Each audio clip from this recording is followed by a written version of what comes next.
You're traveling through space, trying to get through an especially rough patch. You gotta dodge asteroids, space debris, wandering black holes.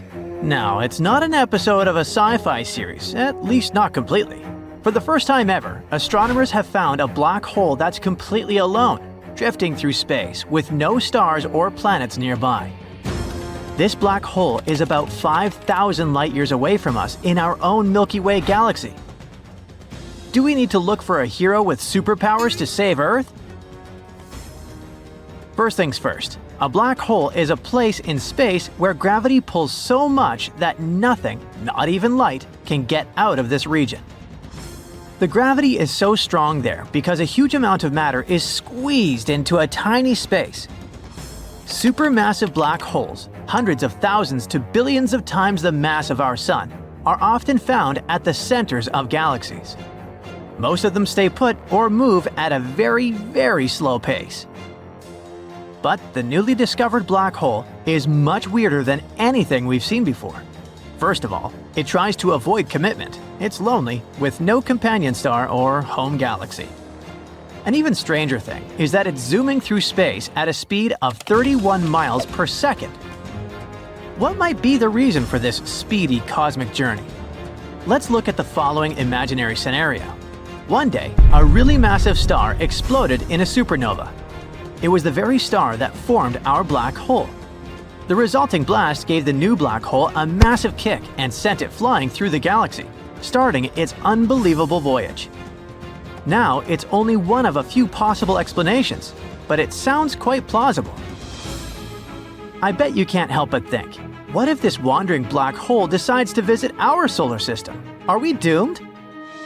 Scientists tell you to relax and breathe out. This black hole is very far away, and your chances of ever encountering it are infinitesimal, if any. Plus, this black hole is totally quiet and dark at the moment. One day, it might wake up and start glowing. It'll happen if it begins to eat something. In the near future, powerful new telescopes may find many more wandering black holes like this one. Usually, black holes are super hard to find because they don't give off any light. You can only detect them when they're eating nearby matter. That makes them glow brightly. Or when they have a companion star. In this case, it moves in a strange way, which gives away the presence of a black hole. But this newly discovered black hole is lonely, totally by itself. There's no glowing, no companion star moving hectically. So, how did scientists spot our cosmic wanderer? They used something called gravitational microlensing. That's when the black hole's gravity bends and magnifies the light from a star located behind it, kind of like using a magnifying glass, hence the name. This method allowed scientists to detect the black hole even though it was completely dark. All in all, black holes are fascinating things, and some of them are truly unique, like these biggest black holes ever found. You see, almost every galaxy has a supermassive black hole at its center. They're huge, with masses millions to billions of times bigger than our Sun. One of those is called TUN 618. It's a really huge and powerful black hole that's part of something called a quasar, a super bright spot in space emitting incredible amounts of energy. TUN 618 is very, very far away, about 18.2 billion light-years from Earth. And it's 40 billion times heavier than our Sun. There are also black holes that feed on their own kind. Black holes are known for devouring anything that gets too close. And this anything can include not only stars and gas, but also other black holes. Scientists witnessed a ginormous black hole at the heart of one galaxy being swallowed by an even larger black hole in another galaxy. It was the first time we detected such an event.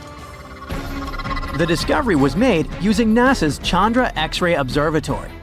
One black hole weighs about 30 million times the mass of the Sun, while the other has at least 1 million times the mass of the Sun. Then, there is a bullet-shooting black hole. Apparently, black holes don't just swallow matter, they can also shoot it out. For example, astronomers studied one relatively small black hole, which is about 28,000 light-years from Earth and weighs between 5 to 10 times the mass of the Sun. And they saw how this black hole pulled matter off a companion star and then blasted some of it out in the form of huge bullets of gas. These bullets are super fast. They move at nearly a quarter the speed of light. Some black holes spin incredibly fast, twisting space around them at extreme speeds. One example is a black hole located in the constellation Agila, about 35,000 light-years from Earth. This black hole spins at a staggering speed of more than 950 times per second. If you could place an object on the edge of this black hole's event horizon, it would spin around the black hole at 333 million miles per hour. That's nearly half the speed of light. The smallest black hole discovered so far has been nicknamed the Unicorn. Located 1,500 light-years away from Earth, it's around 3 times the mass of our Sun. This makes it very close to the smallest possible size for a stable black hole. While black holes themselves are far away and difficult to study directly, scientists find new clever ways to study their properties right here on Earth. They've been able to recreate certain features of black holes in the lab. For example, black holes have a gravitational pull so strong that nothing, including light, can escape once it crosses the event horizon. To understand this better, researchers have created an artificial event horizon using fiber optics. They've also been able to simulate Hawking radiation, the kind that likely escapes black holes, by setting up experiments in the lab. These lab-created mini black holes help scientists understand the mysterious properties of real black holes. There are several types of black holes, and each of them is born in its own unique way. Primordial black holes are believed to have formed right after the Big Bang, when the universe was very young. Stellar black holes form when a massive star collapses in on itself. This causes a supernova, where the outer layers of the star explode into space and the core turns into a black hole. As for supermassive black holes, they're thought to have formed alongside the galaxies they're in. The size of the black hole is usually related to the size and mass of the galaxy. Despite what many believe, black holes don't roam the universe randomly, looking to swallow planets. They obey gravity like anything else in space. So, for a black hole to affect Earth, it would have to be very close, much closer than any black hole is to us right now. Even if a black hole the same mass as the Sun replaced our Sun, Earth wouldn't fall into it. The black hole would still have the same gravity as the Sun, and Earth would continue orbiting it just like it orbits the Sun today. It would get much colder though, so we wouldn't survive such a replacement in any case. But don't worry, our Sun will never turn into a black hole. It doesn't have enough mass to do so. Instead, in about 5 billion years, when the Sun reaches the end of its life, it will become a red giant star. After using up its fuel, it will shed its outer layers, creating a glowing ring of gas called a planetary nebula.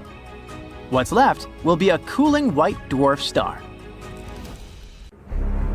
Imagine a black hole, a terrifyingly dense space object pulling inside everything that comes too close.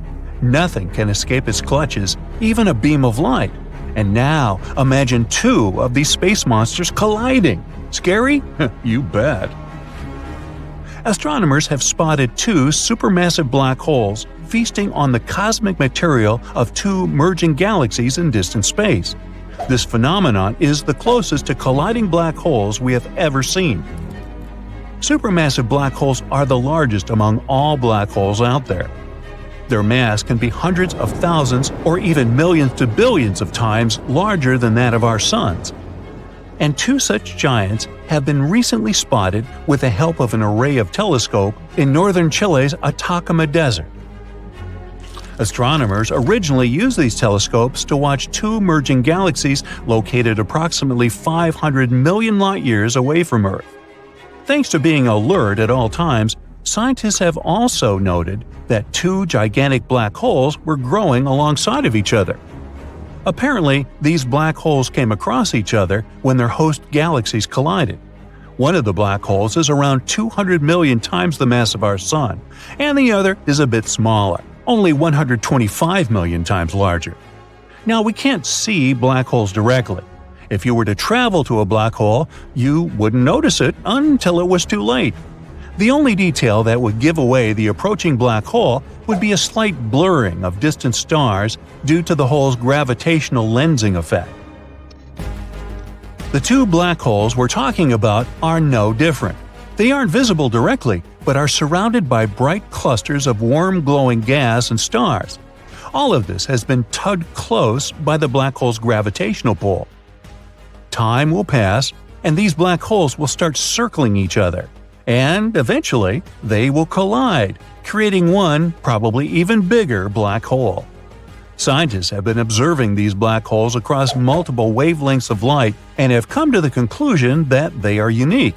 They're located the closest to each other astronomers have ever seen. The distance between them is a mere 750 light-years, which, astronomically speaking, is just next door. Even more exciting, this distance is close to the limit of what modern technologies can detect. The thing is, such ginormous merges are more typical for distant galaxies. This makes it harder for Earth-based telescopes to see them. But the sensitivity of ALMA helped astronomers observe those bright and compact regions where matter swirls around the black holes. Imagine how surprised astronomers were when, instead of one black hole, they discovered two of them, munching on the dust and gas stirred up by the massive space merger. Galaxy mergers are way more common in the distant universe than in our neighborhood, and this discovery may mean that such black hole binaries are likely to be much more common than we previously thought, too. And if pairs of black holes are so common, it might make it easier for us to study gravitational waves. These waves, also known as ripples in space-time, occur when black holes collide.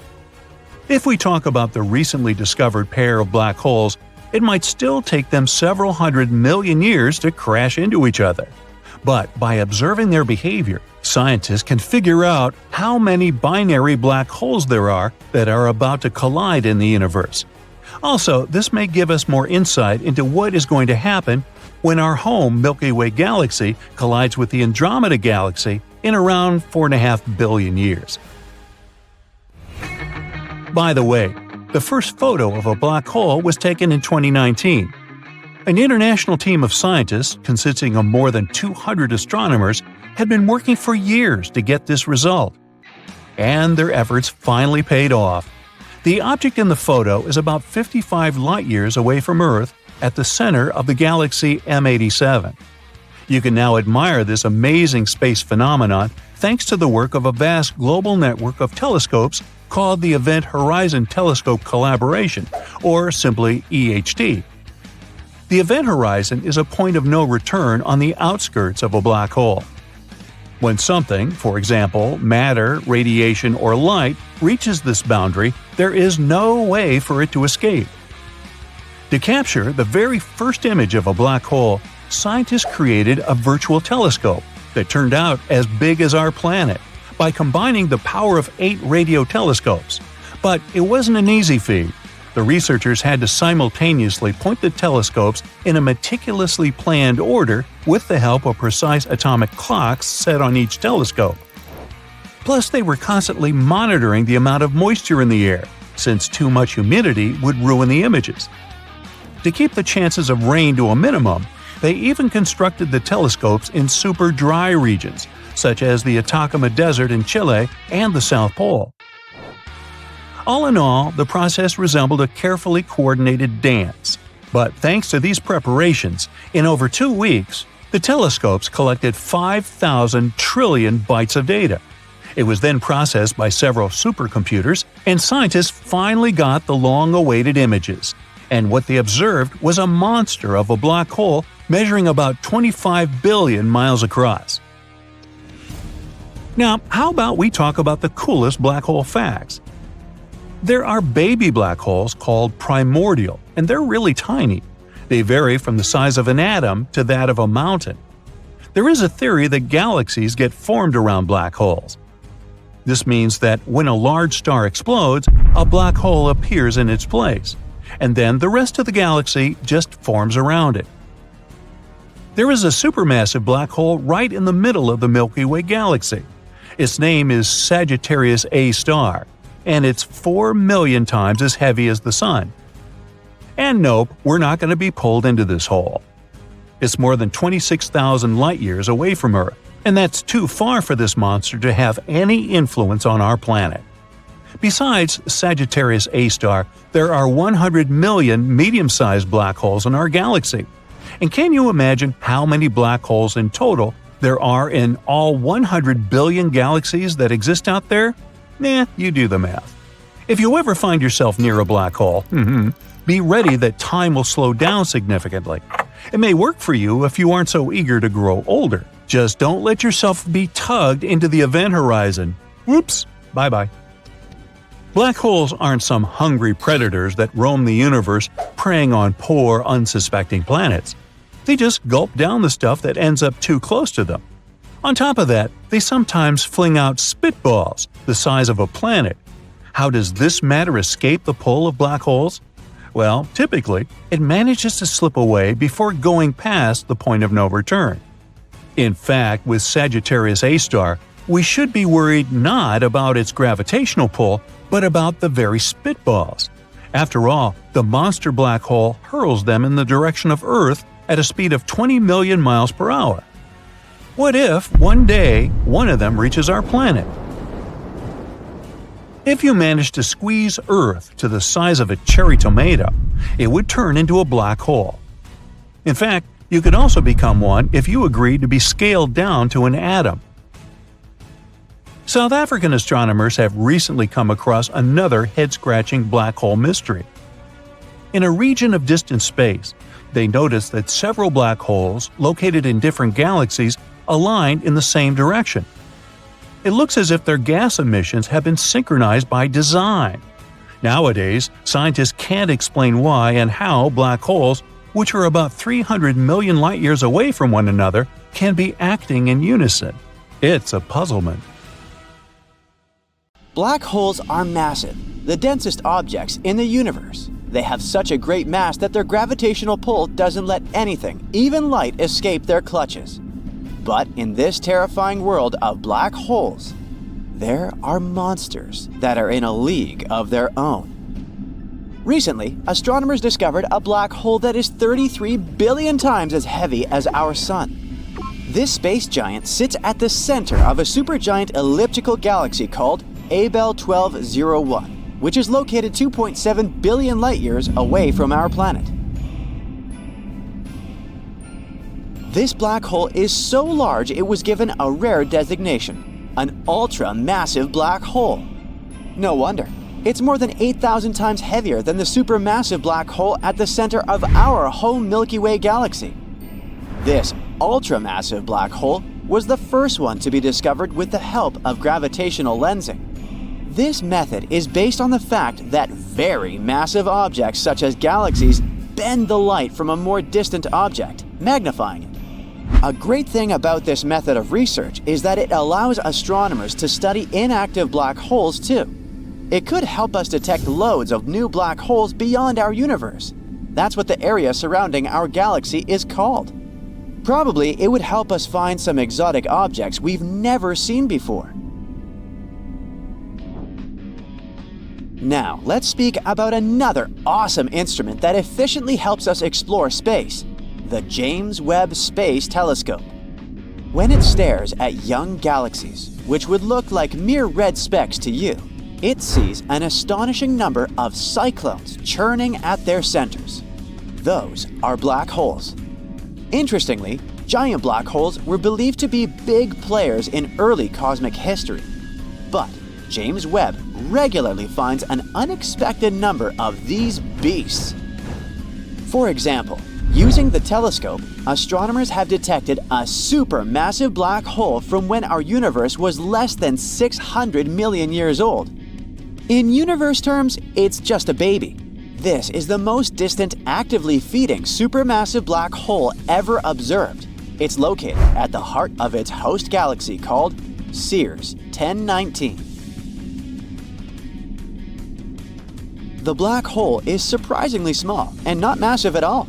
It's actually one of the smallest found in the early universe. It's equal to approximately 9 million suns. It might sound like a lot, but in reality, supermassive black holes tend to grow to billions of times the mass of our star.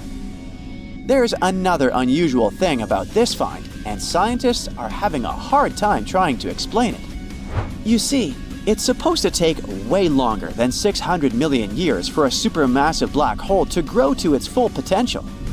The development happens when a black hole either feasts on surrounding matter or merges with a larger black hole.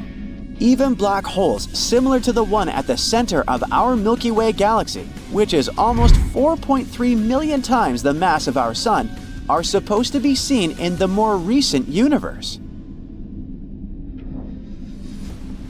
Actually, scientists have long suspected that supermassive black holes probably existed in the early universe. But this theory has been proven only thanks to the JWST and its infrared eye. It's shown that the black hole Ceres 1019 is actively munching on all the matter it can lay its hands on. Such feeding black holes are usually surrounded by swirls of gas and dust, falling inside them, called accretion disks. The gravitational force of a black hole heats this matter, and it makes the disk shine. And that's not all. Extra strong magnetic fields produced in this process channel the matter to the poles of the black hole. From time to time, this matter is released into space in twin, powerful jets. They move at a speed that is close to the speed of light, which generates incredibly bright light. Astronomers were watching the galaxy hosting the unusual old black hole as part of the Cosmic Evolution early release SINCE survey. They saw the galaxy as it was when our 13.8 billion-year-old universe was just 570 million years old. Besides the super old black hole, scientists spotted two other ones. Those probably appeared 1 and 1.1 billion years after the Big Bang. They also discovered 11 ancient galaxies that existed between 470 and 675 million years after the beginning of cosmic history. Now, how about having a look at the biggest black holes astronomers have found so far and finding out what would happen to Earth if one of them was to enter the solar system? NGC 6166 is a monster that has grown to have a mass of 30 billion solar masses. It's an elliptical galaxy that has an active nucleus at the center. It's also one of the most luminous sources of X-rays. The galaxy's supermassive black hole powers two symmetric radio jets in the opposite direction, which is the result of the infall of gas into its center. Another peculiar thing about NGC 6166 is that it shows a blue shift, which means it's moving towards us. Is it time to pack up and move out of our solar system? The next supermassive black hole is located in the constellation of Draco, approximately 10.4 gigalight-years from us. The mass of this supergiant is more than 30 billion solar masses. Besides being incredibly massive, the black hole is also really big. If it replaced our Sun, the diameter of this hole would extend to the orbit of Pluto. The next black hole is one of the most interesting on our list. It has a mass of 40 billion solar masses and is actually a blazar. It's the most energetic of all quasars, super bright distant objects. The blazar's luminosity is 300 trillion times that of the Sun, and more than 25,000 times as great as the luminosity of all 100 to 400 billion stars of the Milky Way galaxy combined. But since the distance to this quasar is about 12.1 billion light-years, we can't see it directly. But we know that the central black hole of the quasar consumes huge amounts of matter, about 4,000 solar masses of material every year. IC 1101 is a supergiant elliptical galaxy. It's the most massive known galaxy so far. Since this galaxy is elliptical, it isn't filled with gas. That's why the star formation in that region is very low. As for the black hole at the center of this galaxy, it lies in the mass range of 40 to 100 billion solar masses and emits clear radio signals. But wait for this champion. Astronomers have discovered a gravitational space wonder that has grown to really unimaginable proportions. The black hole I'm talking about is Ton 618, and it's a mind-boggling 66 billion solar masses. Yep, we've got another ultra-massive black hole here. Imagine gathering all the stars in our home Milky Way galaxy and squishing the matter they're made of into one black hole. And it still won't be enough to create a Ton 618. If this monster of a black hole replaced the Sun, its radius would be more than 40 times the size of Neptune's orbit. You know that black holes are incredibly dense, but it doesn't mean they're some kind of space predators roaming galaxies and munching on everything they come across. Ton 618, for example, still has a whole galaxy filled with stars and other stuff happily orbiting it without getting pulled inside. So the perception of black holes as giant vacuum cleaners is wrong. In reality, it's incredibly hard to grow a black hole. Try and you'll see. And now, what if a supermassive black hole, like the one that dwells at the center of our home Milky Way galaxy, moved a bit closer to our solar system? The answer is simple. We'd be doomed.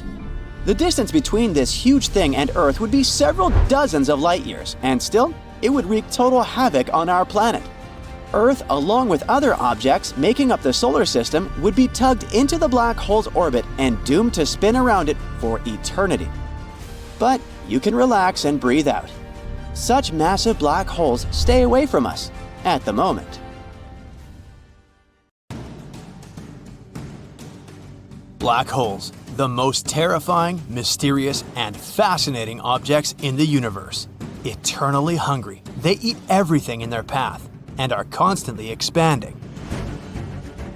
But how small and how big can a black hole be? Let's find out. It's not very easy for a black hole to be born. Most often, they're just a result of a massive star ending its life cycle. If you take a star and squeeze it very, very hard, at some point it cannot withstand the pressure anymore. So it collapses and turns into a black hole. For example, we can create a black hole by shrinking the Sun to about 1.8 miles, or squeezing the Earth into the size of a pea. Either way, in the end, we get a mysterious, dark object with incredible mass and gravity. Unlike stars and planets, black holes have no size restrictions. They grow when they eat the matter around them, but how much does their size vary? For example, can they be very small? Theoretically, yes. There may be black holes with a diameter of 1 atom, or even less.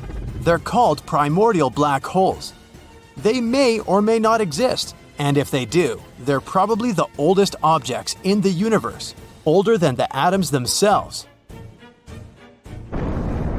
They would have formed right after the Big Bang, a long time ago when the universe still had an incredible density, a huge amount of energy, and in general was like a boiling broth.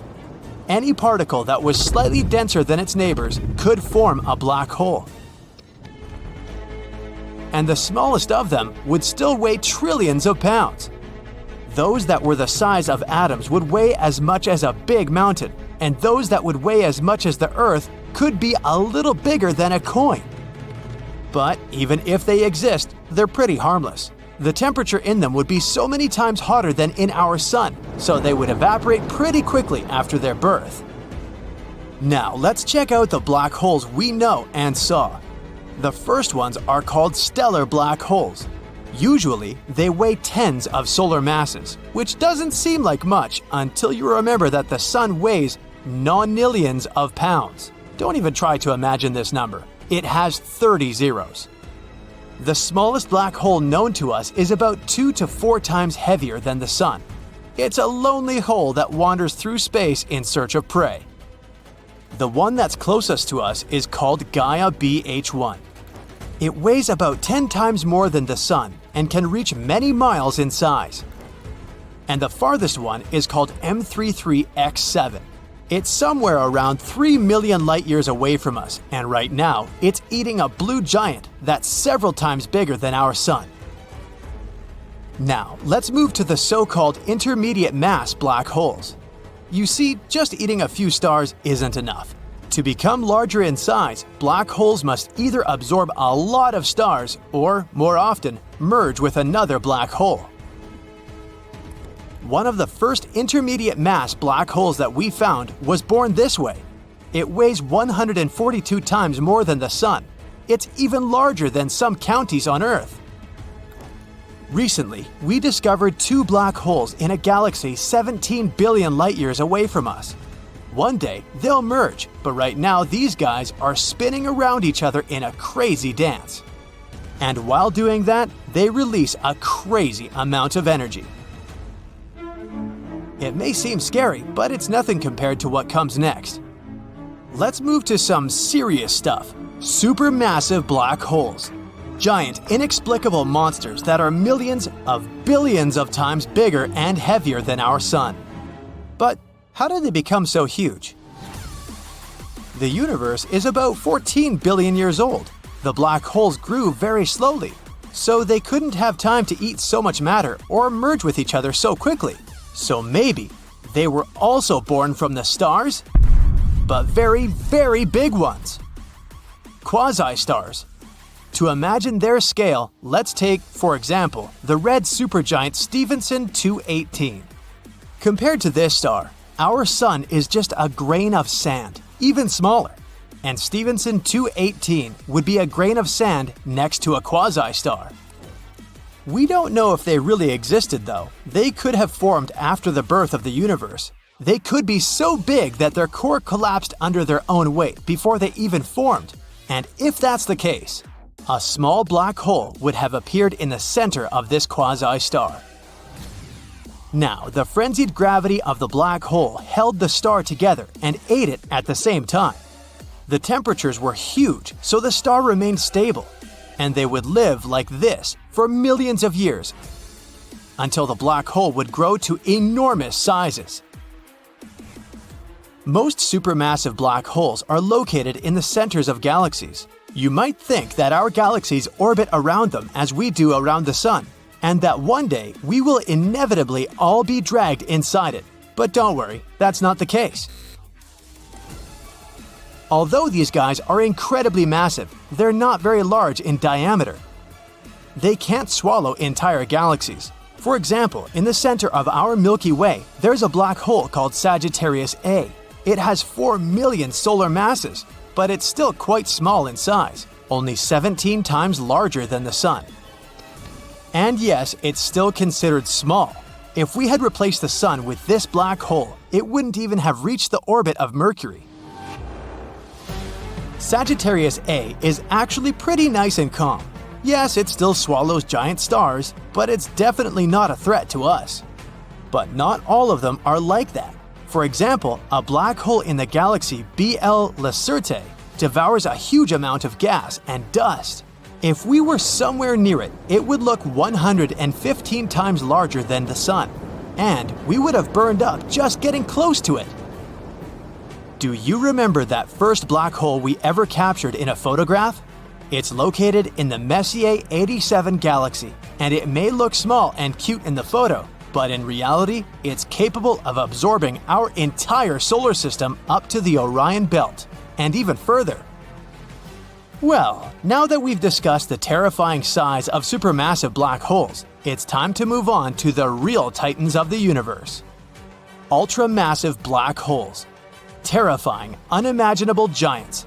The largest objects that have ever existed and probably will exist in our world. Their masses exceed the mass of the Sun by tens of billions of times. Their gravity becomes so strong that they create quasars around them. Disks that shine brighter than thousands of galaxies combined. Remember, we talked about the fact that supermassive black holes aren't able to eat galaxies? Well, these guys devour not only their host galaxies, but literally everything on their path. The ultramassive black hole at the center of the galaxy OJ287 has 18 billion solar masses. It's so gigantic that it has another black hole orbiting it. It would also easily fit not one, but 3 solar systems inside of it. And now, finally, we've come to the largest object in the entire universe. TON 618, the almighty destroyer of worlds. A black hole that has eaten far more than one galaxy. Its mass exceeds 66 billion solar masses, and it could fit 11 solar systems inside of it. The quasar around TON 618 shines brighter than 100 trillion stars. Its light is so powerful that it has even reached us, even though we're at a distance of 18 billion light-years from it. And the creepiest part is, this isn't even its true size. This is what it looked like around 10 billion years ago. Since TON 618 is so far away, its light reaches us for a very long time. That means what we see is how this black hole looked after the universe was born. But what does it look like now? We have no idea, but it's probably millions, billions of times bigger. Now really, an object weighing billions of times the mass of our Sun must be easy to find, right? Wrong. Unfortunately, it might not be that simple, like in the case with a missing black hole. But let's travel to the galaxy cluster Abell 2261, hosting a supermassive black hole at its center. Or at least, that's where it's supposed to be. The main problem is this giant space phenomenon is nowhere to be found. Now, supermassive black holes are mega monsters, churning slowly at the center of their home galaxies. They gather tremendous clouds of gas and dust around them, which makes them swell up to sizes the human mind can't begin to imagine. If a supermassive black hole, like the one that dwells at the center of our home Milky Way galaxy, moved even a little bit closer to our solar system, we'd be doomed. The distance between this huge thing and Earth could be several dozens of light-years, and still, it would wreak havoc on our planet. Earth, along with other things making up the solar system, would be tugged into the black hole's orbit and doomed to spin around it for eternity or longer. Hey, who knows, right? So, it's good that such black holes stay away from us at the moment. So, let's see what happened to that runaway supermassive black hole from that gigantic cluster of galaxies around 2.7 billion years away from our planet. Scientists have been looking for it with the help of NASA's Chandra X-ray Observatory and Hubble Space Telescope. But so far, no result. The main problem with finding a black hole is that it's, black. And space is, you guessed it, black too. So there's no contrast whatsoever that could help astronomers spot the hole. But scientists haven't given up yet. After all, they have a lot of other technologies to find black holes, small and big, in the vastness of space. Some of these methods involve watching the stars orbiting black holes. Sometimes it's a faint gravitational wave signal which is produced when two black holes collide. But the most reliable technique is watching dust and gas falling to their doom. The thing is, black holes are space objects with insane gravity. So, regions of space surrounding them are usually a bit chaotic, gas and dust getting pulled into the bottomless abyss, compressing and heating up. In the process, it releases a flood of X-ray radiation. So, astronomers look for extremely bright X-ray sources in the universe. Chances are those are the last gasps of giant clumps of material before they disappear into a black hole. Then, why can't scientists find such X-ray signatures left by the black hole in Abell 2261? One of the most mysterious things about its disappearance is that radio telescopes have spotted some signs of massive plumes of superheated material launched at one point within the last 50 million years. These plumes were most likely caused by a large black hole, which is nowhere to be found these days. So, at the moment, we can only play a guessing game. Maybe two medium-sized black holes collided, pushing the newly merged giant out of the center of the galaxy. The observations of the stars in that galaxy have shown a clump of dense material a few thousand light-years away from the galaxy's core. Maybe it's the runaway black hole, but disappointingly, no X-ray signals are coming from that clump. Or the hole might still be there in its rightful place, but it's, slumbering. If it doesn't get a fresh supply of gas and dust, it has nothing to feed on. As a result, it can't release a flood of X-rays. But again, the answer, do not disturb, the black hole is sleeping now, isn't very satisfying. Why isn't it getting its space food? What happened 50 million years ago? What is that clump of material speeding away from the galaxy center? So many questions, and no answers so far. At least, we know what black holes look like. Well, kinda. It's actually the shadow of a black hole's event horizon, visible against the glowing superheated material falling inside the hole. The first ever mugshot of a black hole appeared in 2019, but the data for its creation was collected in 2017. It took an international team consisting of more than 200 astronomers 2 years to assemble the image. We can admire this amazing space phenomenon thanks to a vast global network of telescopes called the Event Horizon Telescope Collaboration, or simply EHT. Why such a name? The thing is that the event horizon is a point of no return on the outskirts of a black hole. When something, for example, matter, radiation, or light, reaches this boundary, there is no way for it to escape the black hole's clutches. Anyway, to capture that very first image of a black hole, scientists created a virtual telescope that turned out as big as our planet by combining the power of 8 powerful radio telescopes. But it wasn't an easy feat. The researchers had to simultaneously point the telescopes in a meticulously planned order with the help of precise atomic clocks set on each telescope. Plus, to keep the chances of rain and bad weather to a minimum, they even constructed the telescopes in super dry regions, such as the Atacama Desert in Chile and the South Pole. On each observation day, the telescope gathers roughly 350 terabytes of data.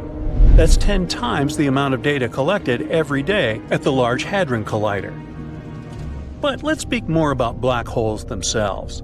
There are stellar black holes, smaller but even more dangerous than their supermassive peers. They appear when stars that have run out of their star food fall into themselves.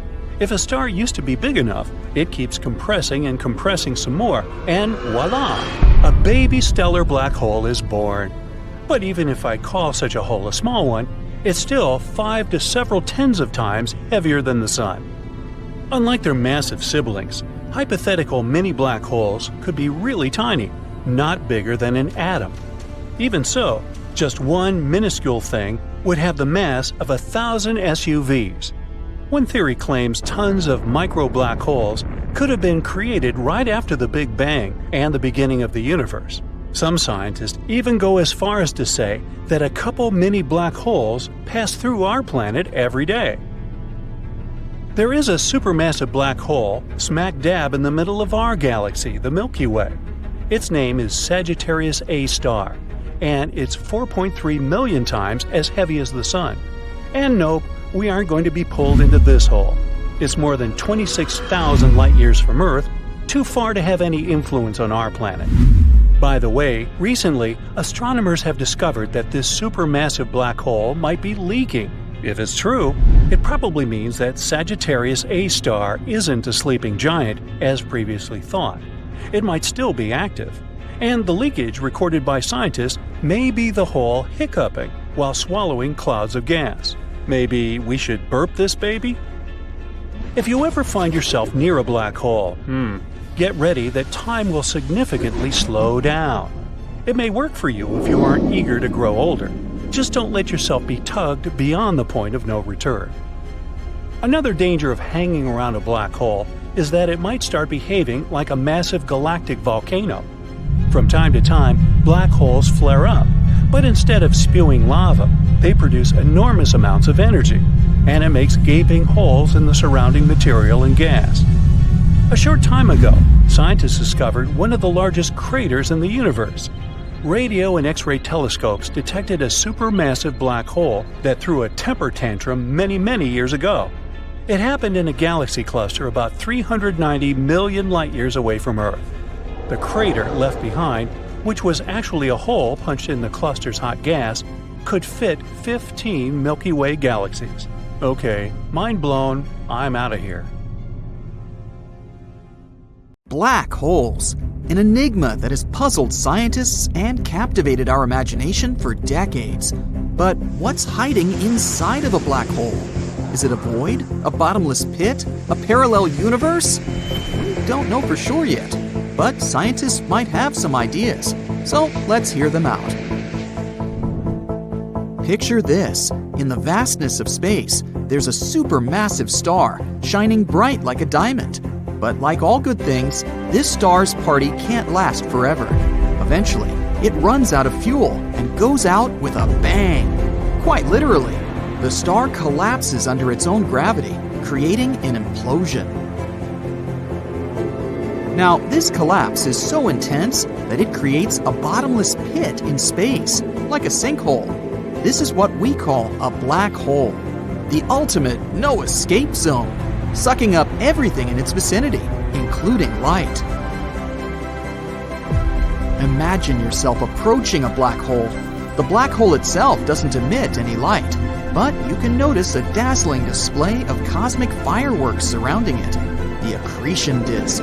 It's like a celestial carousel of gas and dust swirling in a mesmerizing dance around the black hole. The incredible gravitational forces pull all this material from their surroundings, creating this celestial furnace. Of course, it's very unlikely that you would have survived in this place. Temperatures here soar to millions of degrees. Also, it's constantly dazzling X-rays and high-energy radiation that can be detected from telescopes on Earth.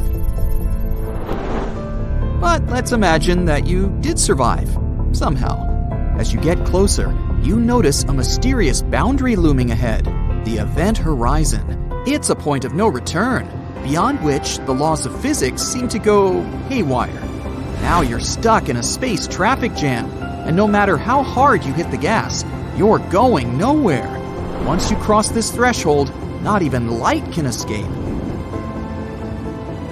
And now, you inevitably fall into a black hole. What do you see around you?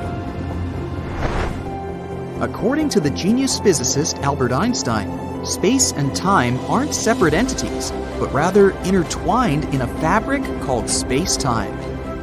It's like a cosmic trampoline that can stretch and bend if you place something heavy on it. And black holes are super heavy, which is why they distort this trampoline in the most extreme way possible. So when you venture close to a black hole, you're in for a roller coaster ride. The curvature of space-time becomes so intense that it's like a whirlpool pulling everything in, even light itself. Everything around you looks like a space funhouse with distorted colors and rays of light that keep shifting. All this makes you feel like you're doing the moonwalk on a treadmill. Also, the curvature of space-time around a black hole is so extreme that it creates a phenomenon called time dilation. Time near a black hole moves at a different pace than in the rest of the universe. The closer you are to the black hole, the slower time ticks, like a slow motion effect. And the deeper you fall, the weirder things get. The laws of physics seem to break down before your very eyes. But suppose you somehow manage to survive all this madness. Where exactly are you falling? What awaits you on the other side? Is there even an other side? As you venture deeper into the celestial maelstrom, you reach an elusive and mysterious point called the singularity. It's the heart of a black hole, a place where all matter and energy are crushed into a single, unimaginably dense point. Imagine cramming masses of entire stars to something that is essentially a pinprick. And now that you're here, forget about the usual rules of physics.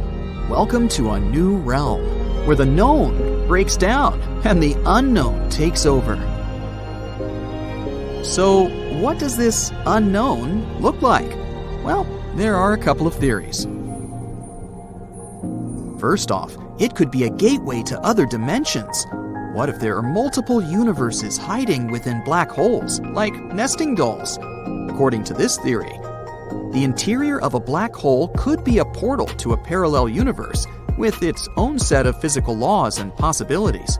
This parallel universe could be drastically different from our own world.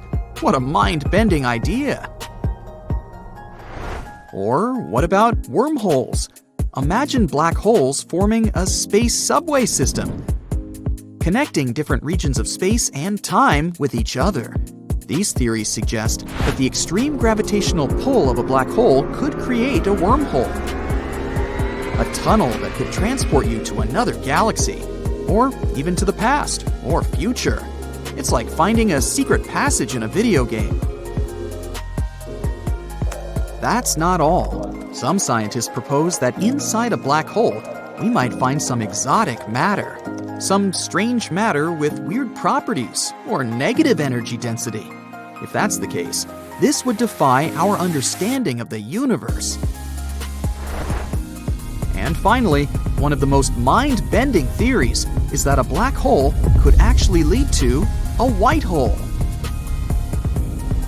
Imagine, as you fall further, you suddenly find yourself in a blindingly bright space show. You're in a white hole. This is a fountain that's spewing out matter, energy, and information into the universe with reckless abandon. The birthplace of new universes.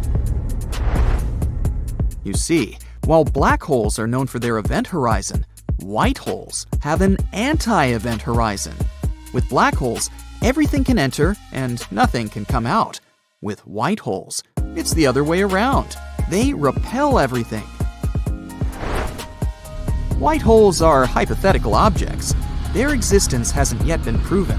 But if it turns out that they exist, they could be connected to black holes. It makes sense. Black holes suck everything in, and white holes should take their matter from somewhere. And all this matter and energy coming out of the white hole could potentially form new universes. Together with black holes, they could form a universal cycle of creation. The end of one universe leads to the birth of another. All these theories are beautiful and fascinating, but here's the catch. There's still no concrete evidence of any of them. Black holes still remain one of the biggest mysteries of our world. Unfortunately, studying these mysterious beasts isn't easy. They're super elusive, and this is one of the biggest challenges for scientists. Black holes don't emit light, so they can't be seen directly. They're essentially invisible to telescopes that rely on light, making them incredibly difficult to observe. That's why scientists have to rely on things like X-ray emissions, the effects of a black hole's gravity on nearby objects, and other clues. They're also very unpredictable. For black holes, physics is like a fun playground. They warp space and time around them, which makes it difficult to predict and understand their behavior. But don't worry, space enthusiasts. The future of research in this field is as promising as ever. We've already made incredible discoveries. For example, in 2019, we captured the first ever direct image of a black hole. This is a central black hole of the galaxy Messier 87. A few years later, we also took a photo of a black hole in the center of our own galaxy, the Milky Way. This one is called Sagittarius A star. All this has opened up new avenues for research. And these aren't the only cool things we've discovered in recent years. Let's take gravitational waves, for example. You know how rocks leave ripples after falling into water? Well, gravitational waves are ripples in the fabric of space-time. They carry clues about the most cataclysmic events in the universe. They've allowed us to listen to the universe, unveiling previously hidden phenomena and events. And all these observations provide us with a new way to study black holes. We constantly make new advancements in technology. The James Webb Space Telescope will provide us with even more detailed observations and insights into the mysteries of black holes. There's still so much we don't know, But that's the beauty of science, the thrill of the unknown, and the curiosity that drives us to explore the mysteries of the universe. So, let's keep peering into the cosmic abyss on the thrilling quest to unlock the secrets of our world. NASA has recently revealed some eerie cosmic sounds that go against the popular misconception about the muteness of space. This discovery proves once again that the universe is far from silent. The revelation came from the Perseus galaxy cluster, located 250 million light-years away from Earth. There, NASA uncovered an unworldly howling coming from the supermassive black hole at its center. This discovery isn't super fresh. It was made in 2003. It marked the first time scientists detected an acoustic phenomenon from such a distant source. Sadly, the sound was not something you would be able to hear. Its frequency was just too low for the human ear to register.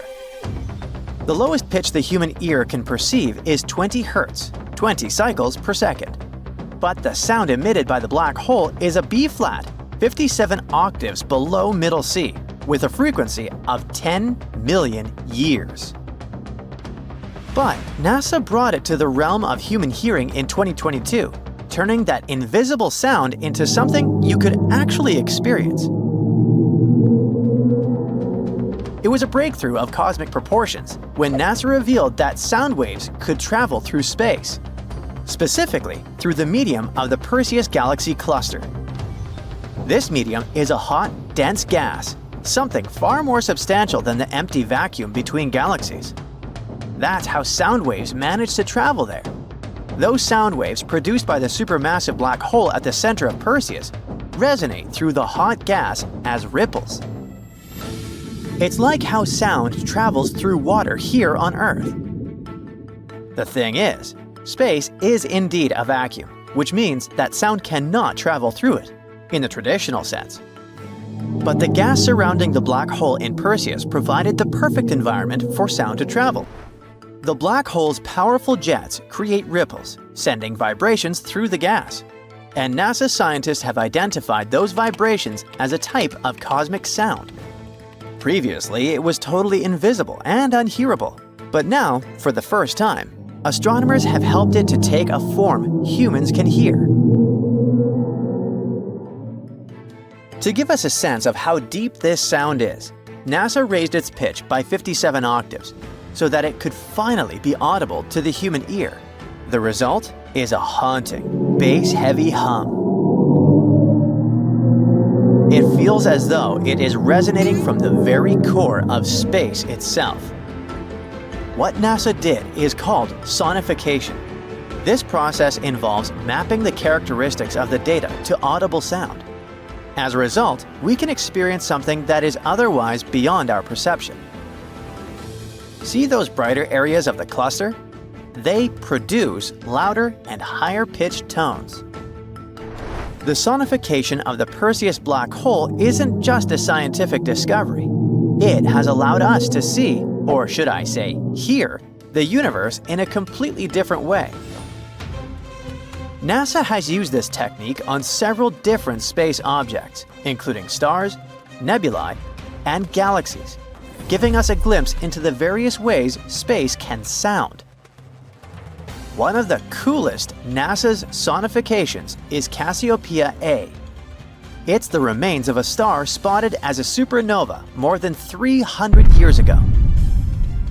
Located around 10,000 light-years away from Earth, this shattered remnant of a once massive star has a neutron star at its core.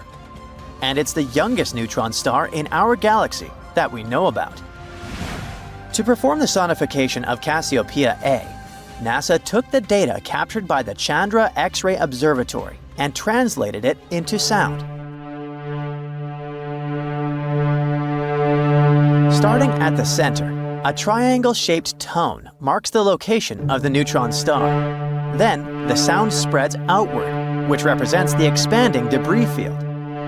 That's when the pitch rises and the tones become brighter. The sound grows louder and seems to mirror the outbursts of the supernova and the formation of new elements.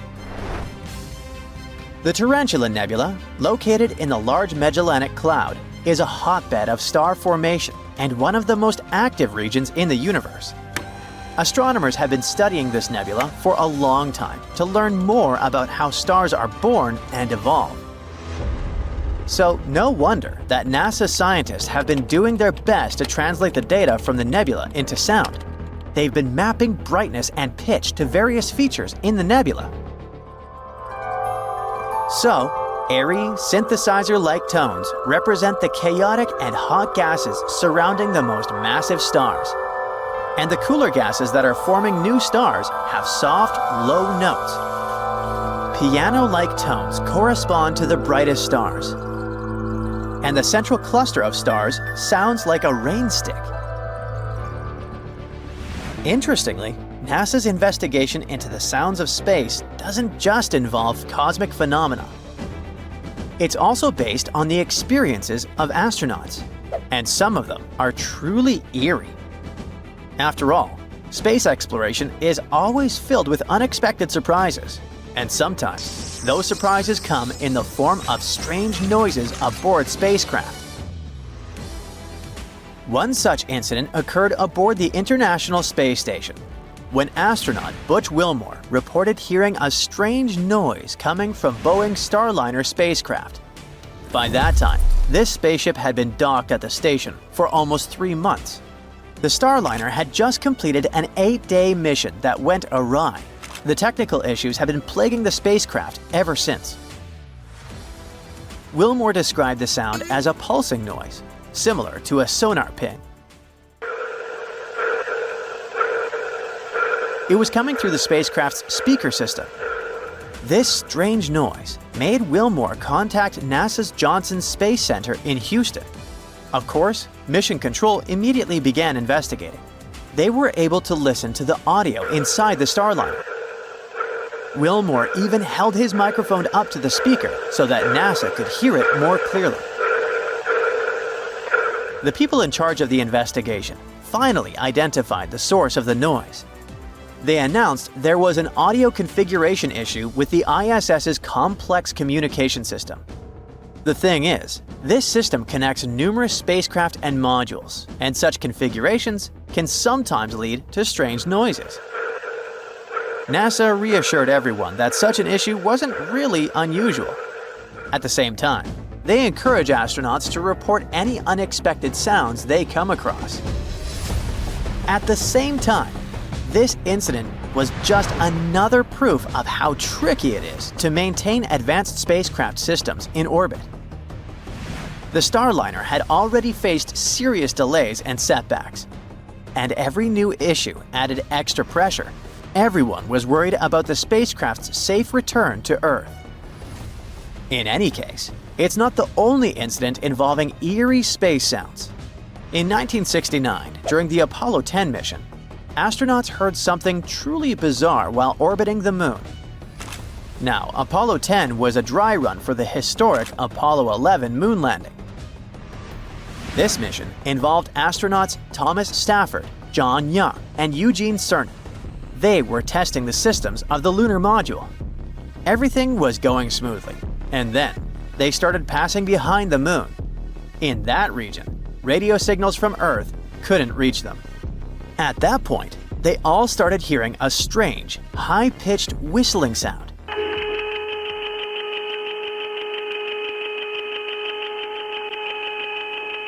It was coming through their headsets. The origin of this noise baffled the astronauts since it wasn't supposed to exist in the near vacuum of space. At first, they simply joked that it sounded like outer space music. But in reality, the situation was quite unnerving. The astronauts were on the dark side of the Moon, far away from Earth and any help. And now there was also that eerie, mysterious sound they couldn't explain. At the same time, NASA was super worried about astronauts' health and mental condition. So the crew didn't immediately report the noise to Mission Control. But after they returned to Earth, NASA engineers thoroughly investigated the phenomenon. They came to the conclusion that the sound had most likely come from the spacecraft's communications system. The reason could be the unusual circumstances of the mission. After all, the spacecraft was kinda cut off Earth. The moon was between it and our planet. Still, even after this extensive analysis, the origin and nature of the whistle is still a great mystery for many people.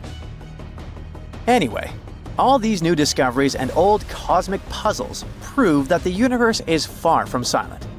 It hums, roars, whispers, and reveals the mysteries of the cosmos one note at a time. In the future, as our technological abilities continue to evolve, NASA's work with sonification and its study of strange astronaut experiences will likely lead to even more awesome discoveries. And if we listen more closely, we may find that the universe is much more talkative than we think. Ever wondered what it would be like to hear the sound of a black hole? NASA's got you covered. Here is a screaming black hole. Screaming in space? I thought in space no one can hear you scream. Well, let me explain.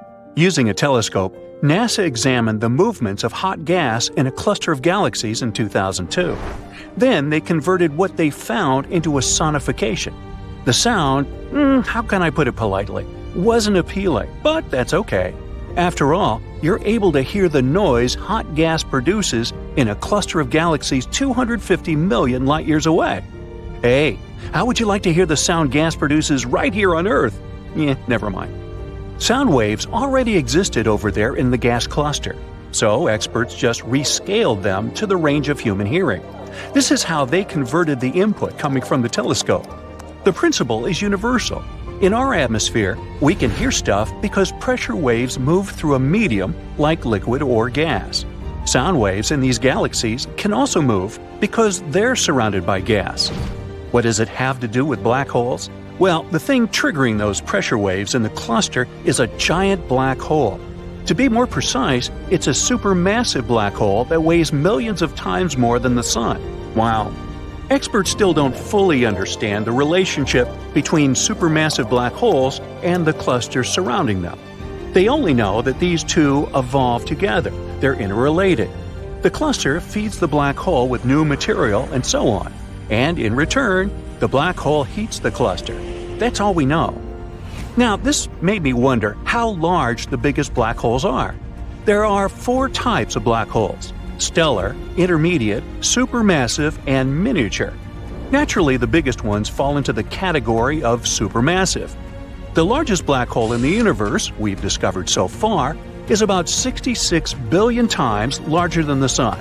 It's one of the brightest objects in the universe. Astronomers keep scanning space and finding new black holes. But have you wondered when the first black hole was spotted? It was discovered by different researchers independently in 1971. Scientists first confirmed that these objects were formed from the remnants of massive stars. After a black hole appeared, it then consumed all the nearby objects. Here is a quick recap of how these space objects work. Their gravitational force is super strong. Nothing can escape a black hole after crossing the event horizon. Black holes eat everything, just like me. I mean, even light gets trapped inside them. What's even cooler/scarier is that the laws of time and space become distorted there. If you were falling into a black hole, you would realize that time slows down there. Einstein explains this in his famous general relativity theory. In very, very basic terms, time gets affected by how fast you are moving at extreme speeds. NASA has discovered a rapidly growing black hole, but don't worry, the world isn't in danger. This black hole has been in front of the eyes of astronomers this whole time. It's in a region of a well-studied sky field.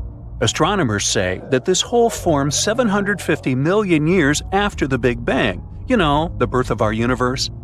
So why are black holes so bright? Well, that's a bit ironic.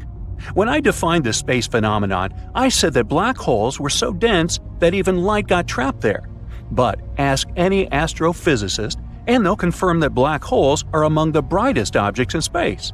That's because black holes don't exist alone. They sit at the centers of galaxies and are usually surrounded by clouds of hot gas. And these clouds create cosmic auroras around black holes. I must mention, though, that you can't see a black hole directly. What you see is actually the effects it has on its environment. For instance, you can see space objects being ripped apart by a black hole.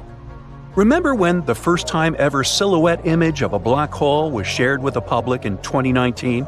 Proof, you fellas. You wouldn't really see the black hole if there was no orange ring. Why is the ring orange and not green or purple?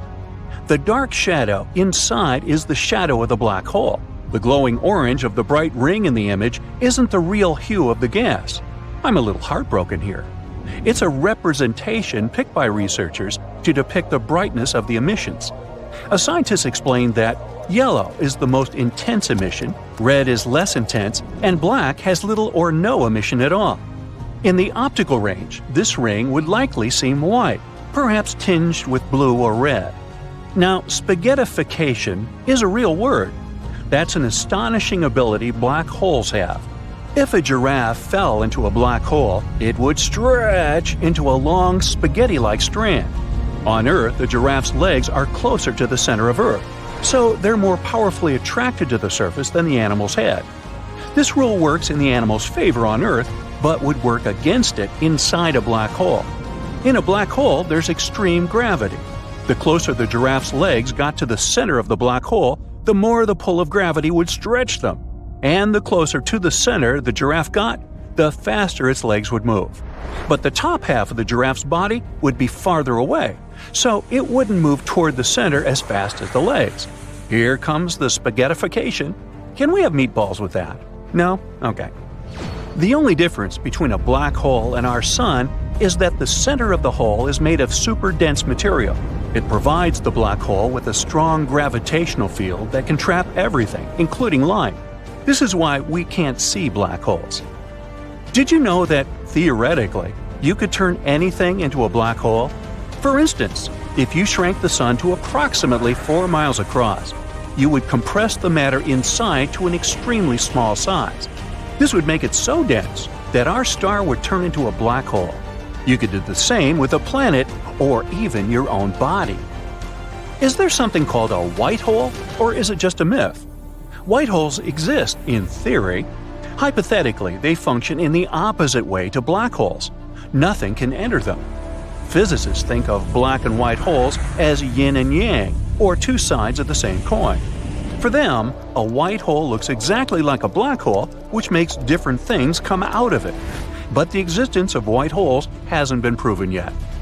And how about wormholes? There are so many movies about black holes and wormholes. How many of them are based on reality, and how much is fiction? Some people believe that black holes function like wormholes. You go inside and exit in another part of the universe. Since we still have a lot to learn and discover about physics, no one can prove this theory is wrong or right. Astrophysics says we need to have a solid theory that unifies general relativity with quantum mechanics. Black holes are among the largest structures in the universe, but there might be tiny specimens. The mass of the smallest black hole we know about is only 3 times greater than that of our Sun. Now, apparently, black holes can vanish. Stephen Hawking developed a theory of Hawking radiation. According to it, radiation decreases the mass and rotational energy of black holes, and ultimately they evaporate. This process occurs very slowly, though, if we're not talking about small black holes. Astronomers have discovered an elusive black hole in the neighboring galaxy. What makes this one special is the fact that it's the first dormant stellar black hole outside of our galaxy. This type of black hole is hard to observe because such holes don't interact much with their environment. They don't emit as much radiation as other black holes. Well, back on Earth, what about sinkholes? Well, different physics. Yet, if you cross the event horizon, your whole car can disappear. Whoops! So, you're going on a journey to a black hole. Well, you'll need a lot of provisions, because the nearest black hole is 1,011 light-years away. This black pearl was found in the solar system called HR 6819. It was hidden in orbit with 2 other stars, which you can see with the human eye. Scientists have been studying this system since the 80s, but this winter it revealed its main secret. This particular black hole is considered relatively small. But despite this, Its mass is 4 times bigger than our Sun, and it's 2,500 light-years closer to Earth than the next nearest black hole. But don't worry. For people, the distance of 1,000 light-years is unreachable. For example, if we were to make a model where the Earth's distance to the Sun was only 0.05 inches, you would have to travel about 4 miles to get to this black hole. But our galaxy, the Milky Way, is about 100,000 light-years wide. So the distance of 1,011 light-years doesn't seem that long in comparison. But before you jump inside this black giant, let me try to discourage you. A black hole is a place in space-time where nothing can leave its orbit. No particles, electromagnetic radiation, or even photons of light can escape from a black hole. So you should understand that a journey to such a dangerous object as a black hole is a one-way ticket. And the way black holes are born is incredible. When a star runs out of fuel, the star collapses under its own weight and becomes a black hole, like the supermassive black hole in the Messier 87 galaxy. Its mass is 7 billion times bigger than the Sun, and it was discovered by the Event Horizon Telescope in April 2019. Okay, good. I see you've already bought a ticket for a faster-than-light spaceship. Since there's no refunds, and you don't want to lose the money, it's time to get ready for the trip. Oh, feel free to leave your luggage at home. 3, 2, 1, off you go. You're leaving Earth's orbit, saying goodbye to the Moon, and don't forget to cheer up Pluto by saying it is big enough to be a planet. Then you pass the highway of dark space, and here's your stop, the black hole. Put on your suit, because you're going into outer space. The first thing you see is the event horizon. The gravitational field of a black hole bends the light around its edges, so the event horizon is like a croissant for the observer. Once you reach the event horizon, though, you won't be able to get back out. You may also notice that there's some kind of chaos in this ring. Some lights move in different directions. This happens because you get a mirror effect. But we still don't know what's inside the black hole. So you decide to send in a drone first. The gravity field of the black hole quickly draws in your metal buddy. As soon as he enters the event horizon, his body begins to change its shape. It becomes elongated like a strand of spaghetti. And the closer it gets to the center of the black hole, the longer it becomes. You also notice the drone has slowed its movement and now gradually approaches the black hole center. This is another effect of this space monster. The black hole's vast mass curves not only space but also time. If you hang one watch next to a black hole and another on the wall in your bedroom, you will see that in the first watch, the second hand has barely moved, while a whole day has passed on Earth. And the more massive the black hole, the stronger the effect of slowing time. Theoretically, if you have a spaceship that can overcome the gravity of a black hole, you can fly to it and wait for a few seconds. During this time, your friends on Earth would live a whole life. The flashlight on the head of your drone has turned red. This color change has happened for the same reason. The clocks that are deeper in a gravitational well tick slower when observed from outside. This also affects the photon's wavelength. We see red light because it has the longest wavelength of any color in the visible spectrum. All these things actually happen to the drone in a split second, but it seems slow to you because of the time warp.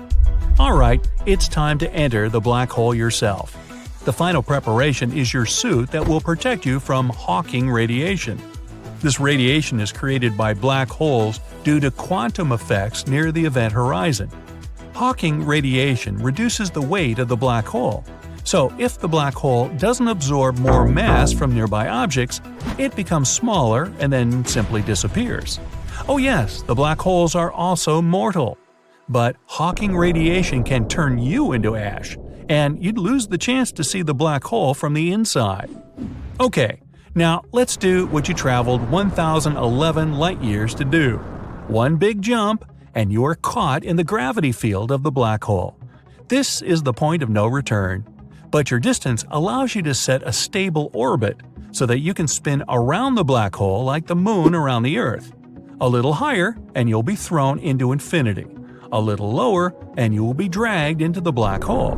So, theoretically, planets could exist at this distance, and even inhabited if there were the necessary conditions. A couple of minutes later, and you are approaching the event horizon. Oh, look down. Your body is so long. You are now spaghetti yourself. Look around you. The stars are turning blue. This is called gravitational blue shift. As you fall into a black hole, its gravitational field pulls the photons of light down, giving them energy.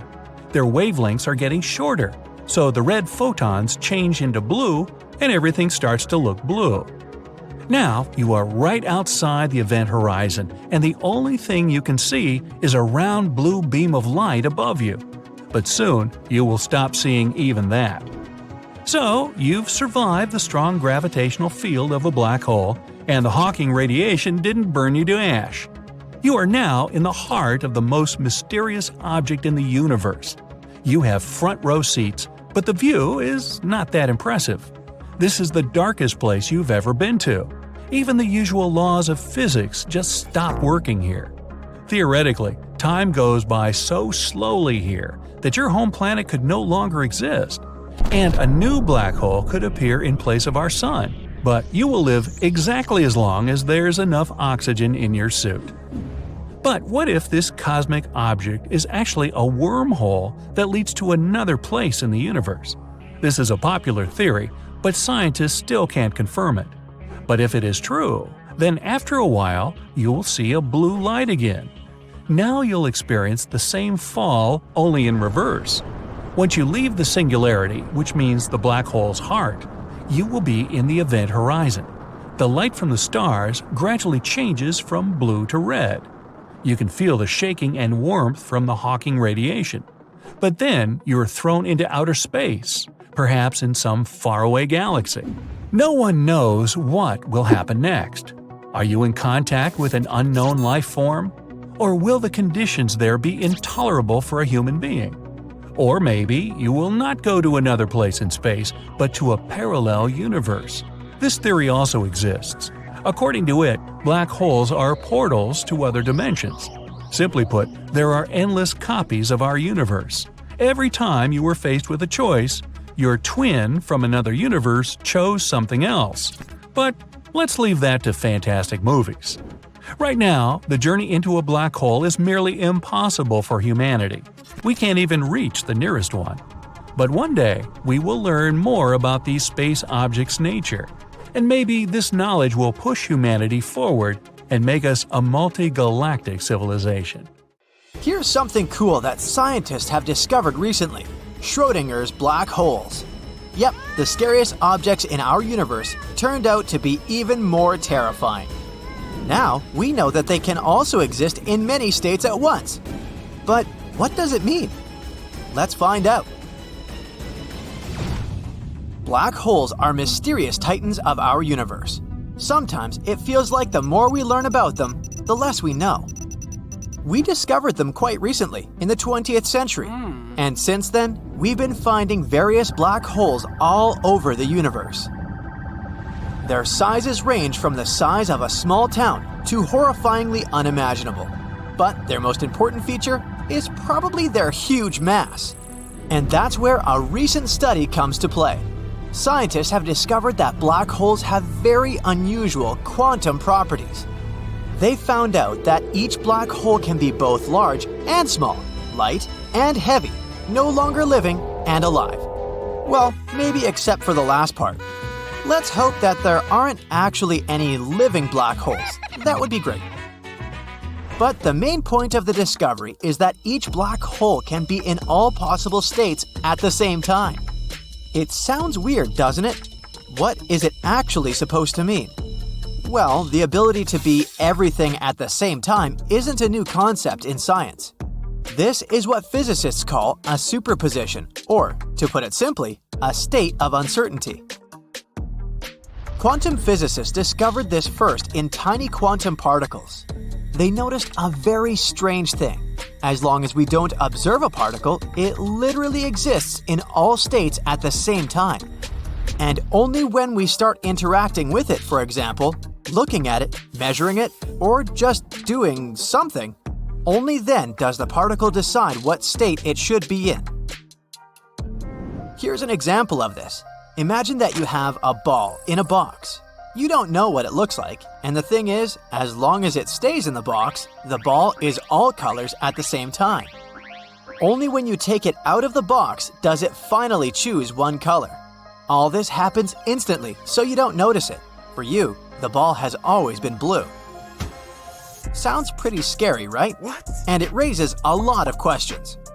For example, how do these particles understand that we're observing them? How do they decide which state to be in? And what does our world really look like if we only see what is shown to us? Of course, this discovery caused a huge stir in the scientific community. No wonder, it does sound a bit unusual. That's what physicist Erwin Schrodinger also thought at the beginning of the 20th century. The ideas of quantum theories seemed delusional to him. That's why he decided to challenge them. He conducted a famous experiment. You've probably heard about it, even if you don't know anything about science at all. Yep, the infamous experiment with Schrodinger's cat. So, what was the point of the experiment? First of all, we have a box and a cat. In the box, there's a container with toxic gas and a special mechanism. Every hour, there's a 50% chance that this mechanism will either open the gas container or not. If it happens, the poisonous gas will be released and the poor cat won't make it. If this doesn't happen, the cat will remain alive and well. Don't worry, this was a purely hypothetical experiment. No cats were harmed in the process. But let's imagine that we did lock a cat in a box and waited for an hour. It's time to check the result. And here's where we get close to the most interesting part. How do you think this situation would end in our regular world? Well, probably within an hour, the container would either open or not, and that would be the moment sealing the cat's fate. After that, we just need to open the lid to find out the answer. But in quantum physics, everything is much stranger. According to it, until we open the box, the cat inside would be both alive and not alive at the same time. In other words, the universe itself doesn't know what to do with this cat. As if the poor animal is on the verge of two worlds inside the box. And when you open the lid, the universe will select a random result of the experiment. So why do we do all this to a poor kitty? Well, initially, Erwin Schrodinger wanted to show how stupid it all sounded, but then he accidentally proved that quantum physicists were right. The situation turned out to be pretty funny. It went like this. Ha ha ha, these quantum physicists have no idea what they're talking about. According to their logic, the cat in my box should be both alive and not alive at the same time. Wait, hold on. Uh-oh, they're right. Schrodinger received the Nobel Prize in 1933, even though it wasn't for this discovery. And in 2022, 3 more scientists received the Nobel Prize for another discovery in this field. Thank you. These scientists were Alan Aspect, John F. Clauser, and Anton Zeilinger. They got it for their experiments that involved entangled quantum states. What does all this tell us? Guess now we'll have to look for explanations in some kind of quantum mechanical magic. Unfortunately, humanity isn't developed well enough to test any of these theories, yet. But we have many cool assumptions. For example, the theory of parallel universes is one of the attempts to explain this phenomenon. Remember that ball in the box? Basically, according to the theory of the multiverse, there's an infinite number of different realities. So, if you don't know what the ball looks like, it kind of exists in this interdimensional, uncertain state. But when you open the box and look at the ball, you get transported to a random reality. For example, to the one where it's blue. It sounds pretty incredible, but still exciting. Alright, but why do we need all this info now? Why is it connected to the recent discovery? You see, scientists thought, if teeny tiny particles in our universe behave like this, then what about some giant space objects? And so, they decided to direct their devices not into the microcosm, but into distant space. American and Israeli theoretical physicist Jacob Bachenstein was the first to suggest that black holes may have the same weird properties, but this theory had to be tested. The research itself was aimed at finding a connection between quantum particles and black holes. The researchers created a computer structure in which they placed a simulated quantum particle directly outside a giant simulated black hole. And in the end, this analysis showed that, yep, black holes could also exist in several states at once. For example, they can be incredibly massive and at the same time have no mass at all. And each of these mysterious space gates can have several masses at the same time. The modeling showed that these superimposed masses were, in fact, in certain determined bands or ratios, as predicted by Bekenstein, said the physicist Magdalena Zeik, referring to the study. It's not really clear yet what it all means, and this discovery alone hasn't brought us much closer to understanding how our universe works, or what happens inside black holes. We have realized only one thing. Everything around us is much more complicated and more fantastic than we think. Who knows? Maybe black holes are portals between these parallel universes. At this stage, it's impossible to disprove this. In other words, the universe has once again shown us that it is stranger and more mysterious and fascinating than we could imagine. Let's hope that in the future, we'll be able to understand at least a bit of what's going on in it. Imagine a powerful giant, like the Sun, clashing with a tiny yet mighty opponent, a small black hole. The collision is imminent, and the fate of the solar system hangs in the balance. Will the Sun be able to withstand the intense gravitational pull of a tiny black hole, or will it be swallowed whole? The answer lies in the forces at play in this mind-blowing cosmic collision, so let's break them down. First of all, what is a black hole? A black hole is a region of space where the gravity is so strong that nothing, not even light, can escape from it. Like a cosmic vacuum cleaner, it sucks up anything that gets too close. It's so massive that it warps the fabric of space-time around it.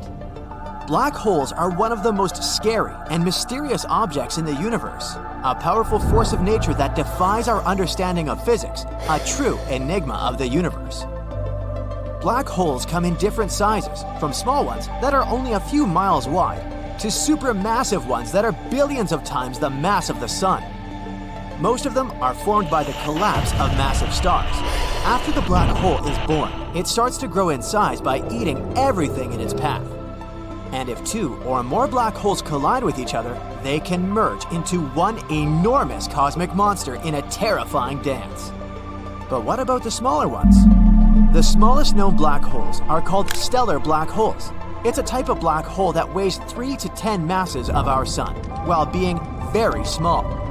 It's like taking all the matter in the solar system and squeezing it into something the size of New York City. And yes, it's considered very small. Just for comparison, intermediate mass black holes weigh between 100 to 1,000 solar masses, and supermassive black holes weigh millions or billions of solar masses while being unimaginably huge in size. So, stellar black holes are basically nothing compared to their relatives. Imagine a massive star, bigger than our own Sun and with a heart made of nuclear fuel, burning bright and hot. But as the star runs out of fuel, gravity takes over and starts to squeeze the star. The more it squeezes, the hotter it gets, until the star's core reaches a temperature of billions of degrees. Eventually, the core collapses under its own gravity. This creates a massive blast called a supernova. This collapse creates a singularity, which means a point of infinite density and gravity. This point is surrounded by an event horizon, the invisible line beyond which nothing, including light, can escape. And just like that, voila, a stellar black hole is born. Pretty mind-blowing, isn't it? Stellar black holes are the most common type of black holes we know of. These guys can be found all across our galaxy. So, what are the chances that such a little monster will come for our Sun? And in that case, what will happen to us? Well, actually, the likelihood of the Sun colliding with any black hole is incredibly small. It's almost impossible for it to happen. Even though stellar black holes are the most common type of black holes in our universe, they aren't common at all. The chances of the sun and some black hole crossing paths is so rare, it's basically like winning the intergalactic lottery. Only this win wouldn't be that pleasant. For 2023, the closest known black hole in our solar system is Gaia BH1. It's about 10 times heavier than our sun, and even this one is about 1,600 light-years away from us, which is a quadrillion miles. So, it's safe to say that our sun is not going anywhere anytime soon. But never say never, right? Just like with any astronomical event, we need to understand the different ways something like this could happen. For example, it would be possible if a rogue black hole passed through our solar system, much like a comet or asteroid passing by. Unfortunately, unlike comets and asteroids, black holes are invisible and can only be detected by their gravitational pull. So it's not like we'd see a big, ominous black hole hurtling towards us. Rather, we'd only know it was there if it caused some sort of disturbance in the orbits of nearby objects. So what now? We know that the sun is a massive, luminous star at the center of our solar system. It's about 4.5 billion years old and has enough fuel to last for another 5 billion years. This star is so big that it's hard to even comprehend its size. In fact, if you were to put all the planets in our solar system inside of it, there would still be room for more. And it's so massive that it contains almost 100% of the total mass of the solar system. So it's hard to imagine how some insignificant small black hole thousands of times smaller than this star can devour it. And you're right, it won't. Well, at least not completely. So imagine if a rogue black hole arrived in our solar system and has begun to approach the sun. As it gets closer and closer, the black hole's immense gravity will start to pull the material from the surface of the sun. The sun would start to get stretched and distorted. This is called spaghettification. Imagine a rubber band being stretched until it snaps. That's kind of what would happen to it. This gathered material will form a swirling disk around the black hole, called an accretion disk.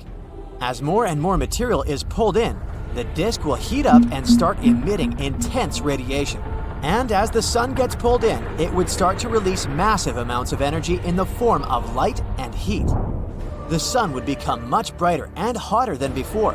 The sun's outer layers would be vaporized, creating a massive cloud of gas and dust that would expand outwards. It would be like a cosmic fireworks show, but with terrible consequences. Even though it would be one of the most spectacular views in the universe, we wouldn't be able to see it. As you might have guessed, the Earth would be in for a really rough time. The intense radiation and solar material would cause massive wildfires, and the intense heat would vaporize the oceans. The Earth would be bathed in a constant stream of high-energy particles, and the atmosphere would be ionized. In short, the chances of any life surviving would be close to zero. And this collision would have far-reaching consequences not only for the Earth, but for the entire solar system. The intense radiation and heat would vaporize everything in its path. All the planets would be destroyed. Now, the sun being a larger object than a typical star wouldn't be completely devoured by the black hole, but it would be significantly distorted and disrupted. The intense gravity of the black hole would cause the sun's outer layers to be pulled away, creating a massive blast called a tidal disruption event. But either way, in the end, the black hole would win. It would grow in size, and a new accretion disk would form around it. As we've seen, the collision of the sun with a black hole, whether it be a tiny or stellar one, would be an epic and catastrophic event. But thankfully, as we've already mentioned, the likelihood of such a collision happening is extremely low. However, that doesn't mean we should stop studying black holes and their potential impact on the universe.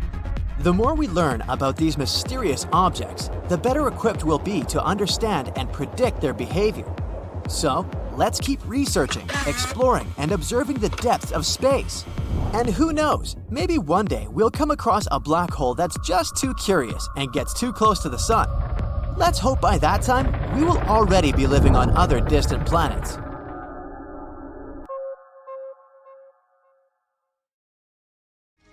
Black holes are some of the most enigmatic and sinister phenomenon in the universe. They can swallow up entire stars and planets, bending the very fabric of space and time. But what if Earth, our home planet, were to be caught in the grip of a black hole's event horizon? What would we see before the inevitable end? Well, let's have a look-see, okie dokie. So a black hole is like the bully on the playground. You avoid them at all costs. It's a region of space where gravity is so strong that nothing, not even light, can escape it. It's like Houdini in reverse. As with snowflakes, every black hole is unique. Each one has its own mass, spin, and charge. And they also come in different sizes, sort of like jeans. Petite, slim, regular, and husky, or something. Anyway, there are 4 sizes. The smallest black holes are the stellar mass kind. They're born when the massive star runs out of juice and folds in on itself. They're like the chihuahuas of the black hole world. They may be tiny, but they're feisty.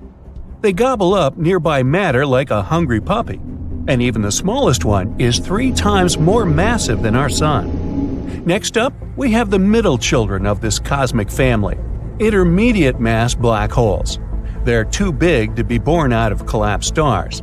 Scientists believe that they may be created when several black holes merge into one. And even though they can't dominate galaxies, at least they can swallow up some nearby stars. Goody for them, huh? But do you know who can dominate a galaxy?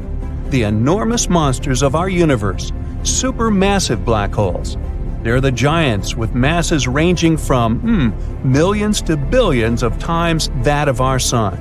And they play a crucial role in the growth and formation of their host galaxies. Finally, there are ultra-massive black holes. Trust me, you can't even imagine the size and mass of these guys.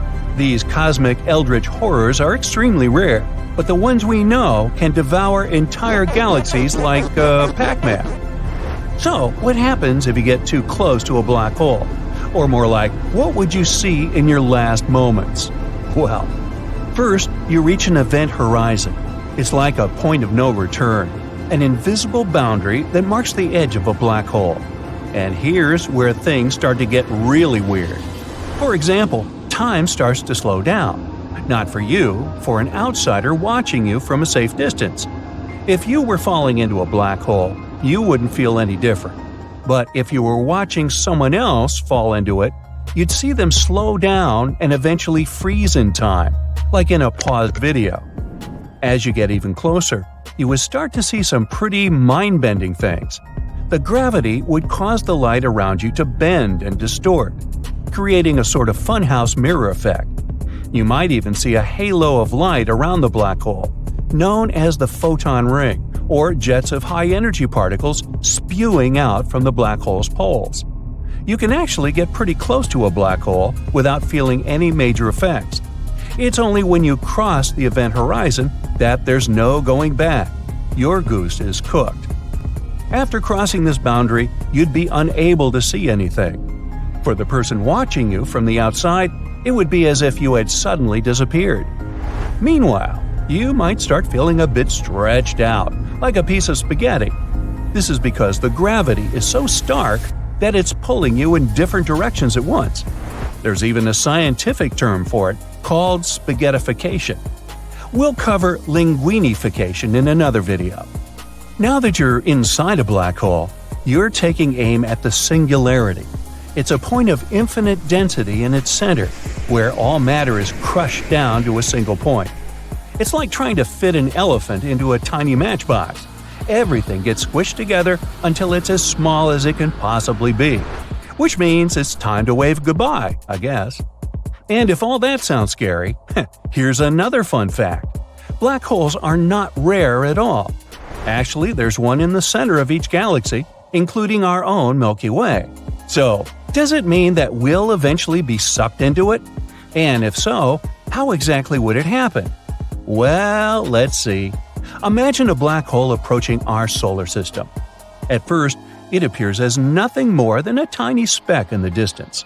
But as it gets closer and closer, its gravitational pull begins to wreak havoc around. Planets start to veer off course, asteroids are flung into oblivion, and comets are shattered into a million pieces. But just like waiting for the sausage to be served in a German restaurant, the worst is yet to come. Yeah, like that joke. Soon, it inevitably reaches the Earth.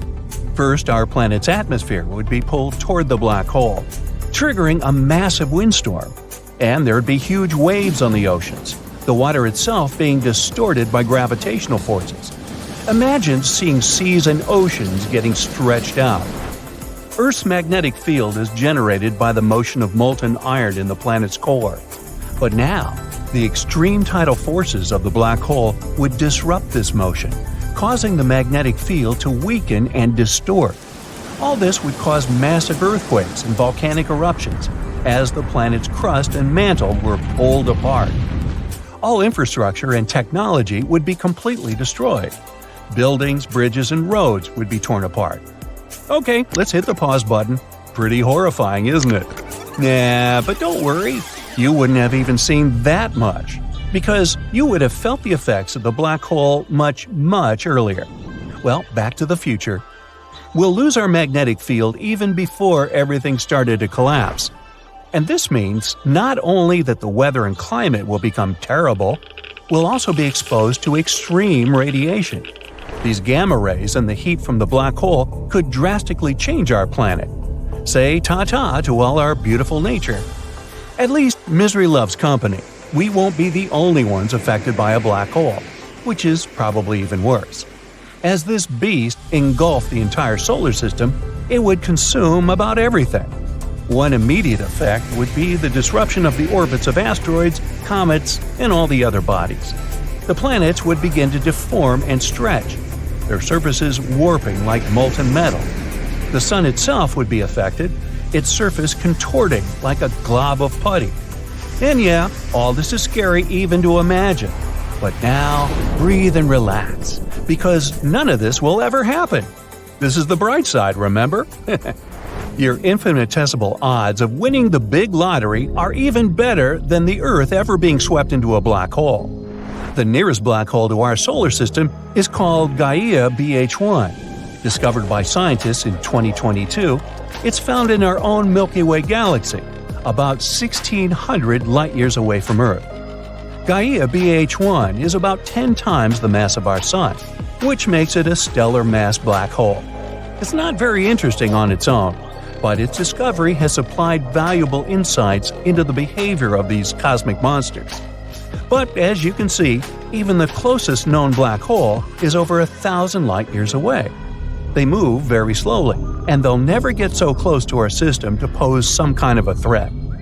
Hey, but didn't you say there's a black hole in the center of the Milky Way galaxy?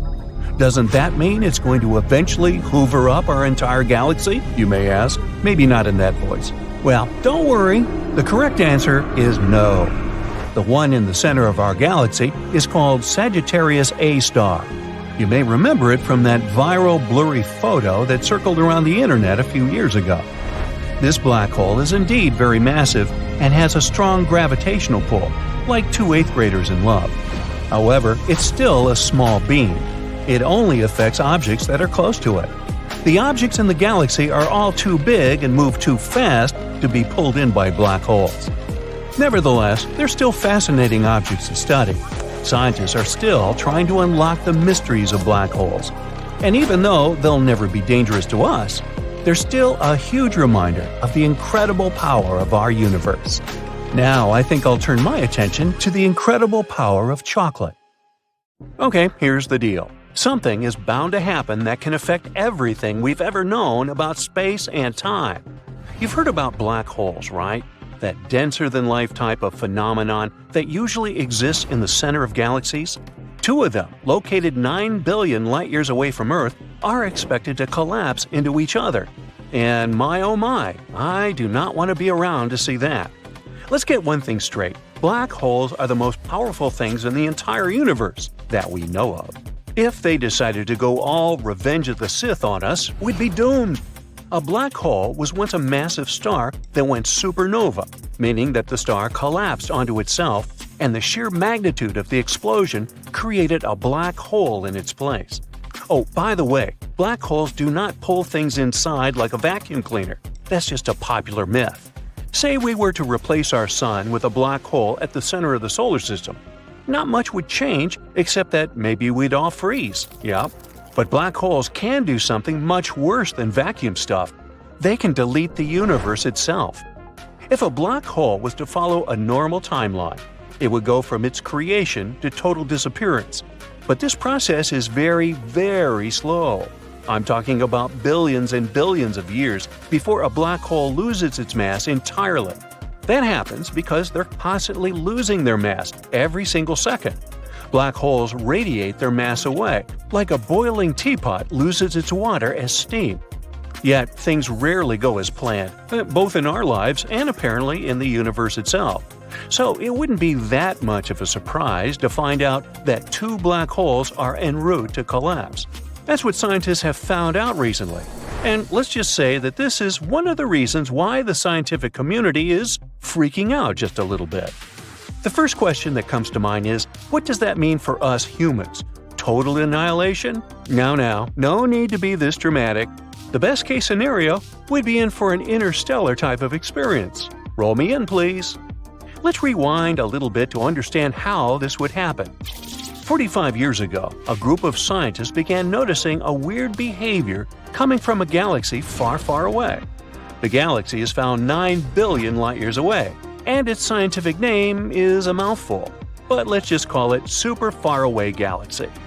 You might be asking yourself, well, how did scientists observe this black hole so far away if it doesn't emit any light? Good question. That's because black holes gather disks of gas around them, and they emit some of this material into space. These jets can be detected from a distance of millions of light-years. Now, if these hot gas jets are directed towards space, then scientists give these black holes a special name, blazars. A particular blazar has been gaining worldwide attention recently. Long name, but let's just call it Andy. Imagine you're a scientist at Caltech and you're looking at a blazar in your radio telescope and you notice its strange behavior. Its brightness goes on and off, like the ticking of a clock. At first, you don't understand what's happening over there in a distant corner of the galaxy. But then, you realize there must be another black hole circling the first one.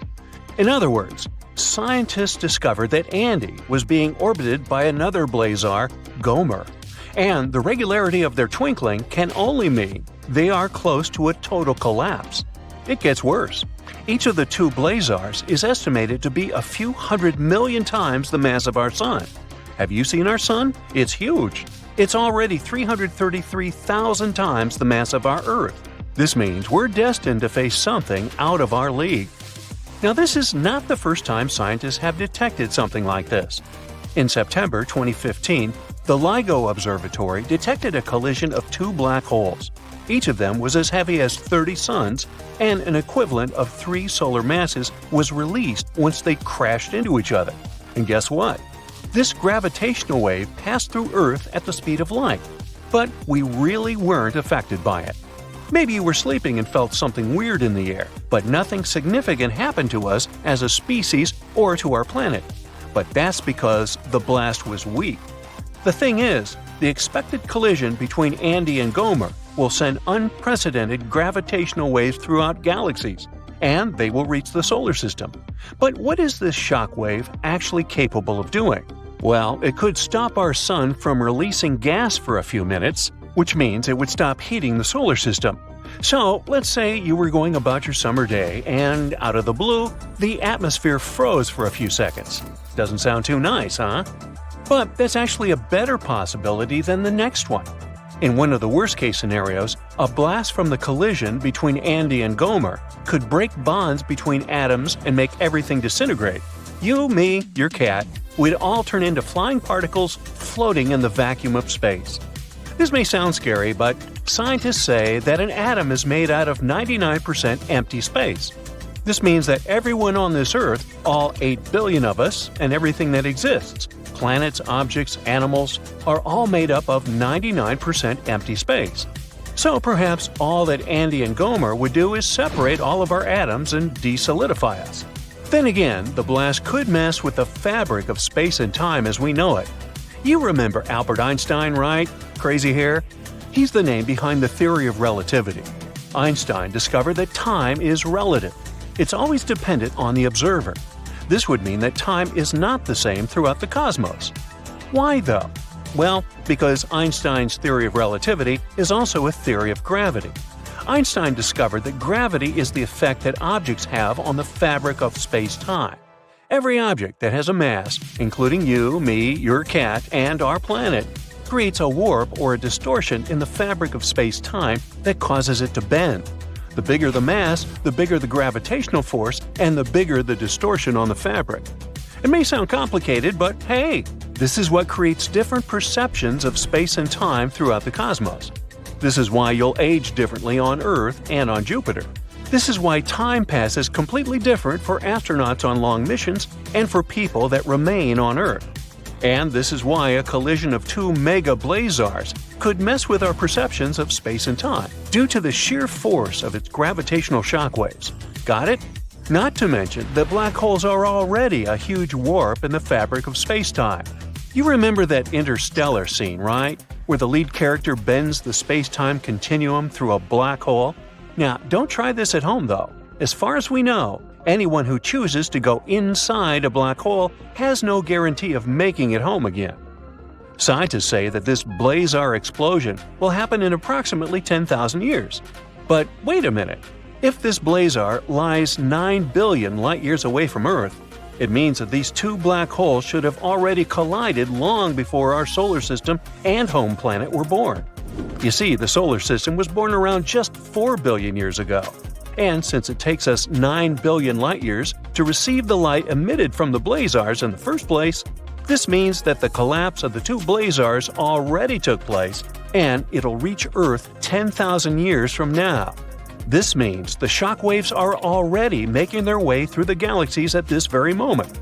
But still, it's not something even your great-great-great-great-great-great-grandchildren will be around to see. We all know about black holes, but what about their mysterious twin siblings, white holes? Have you ever even heard about these guys? Do they even exist?